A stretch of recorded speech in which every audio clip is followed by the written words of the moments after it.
सिंध के शहर नवाबशाह के आशिकान रसूल ने दावत इस्लामी का 42 साला जश्न मुनफरिद अंदाज से मनाया। इस मौके पर दावत इस्लामी के फलाई अदारे FGRF के तहत शहीद चौक पर मेगा ब्लड डोनेशन कैंप का इनेकाद किया गया, जिसमें नवाबशाह के आशिकान रसूल ने थैलेसीमिया के बच्चों समेत दीगर खून के अमराज में मुब्तला अफराद के लिए अपने खून के एहतियात दिए और दावत इस्लामी से अपनी अकीदत और मोहब्बत का इजहार किया। इस मौके पर joint secretary doctor Ghulam Nabi चन्ना समेत दीगर इस्लामी भाइयों ने मदनी खबरों से गुफ्तगू करते हुए कहा, हमें और हमारे थैलेसीमिया के 2400 बच्चे हैं, उनको जब अंदाज़ा हुआ जब कोविड में घर से कोई नहीं निकल रहा था,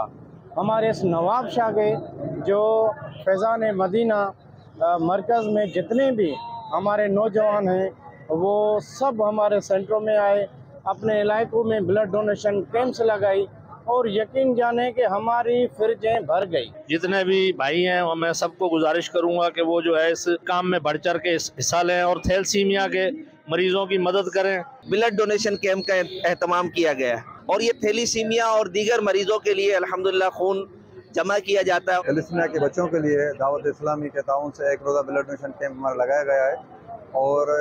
दावत इस्लामी हमेशा थैलेसीमिया के बच्चों को याद करता है ब्लड डोनेशन के हवाले से। आखिर में खून का अतिया देने वाले आशिकान रसूल को thalassemia patients welfare society Nawabshah की जानिब से नवाबशाह डिवीजन के निगरान के हाथों एजाजी सर्टिफिकेट्स भी पेश किए गए। ब्लड डोनेशन कैंप में डिस्ट्रिक्ट निगरान, मेडिकल डिपार्टमेंट के जिम्मेदारान, मदरसतुल मदीना जामिअतुल मदीना के असातिज़ा और नाज़मीन और तलबा किराम समेत दावत इस्लामी के मुख्तलिफ शुबजात के जिम्मेदारान और आशिकान रसूल ने शिरकत की और अपने खून का अतिया भी पेश किया।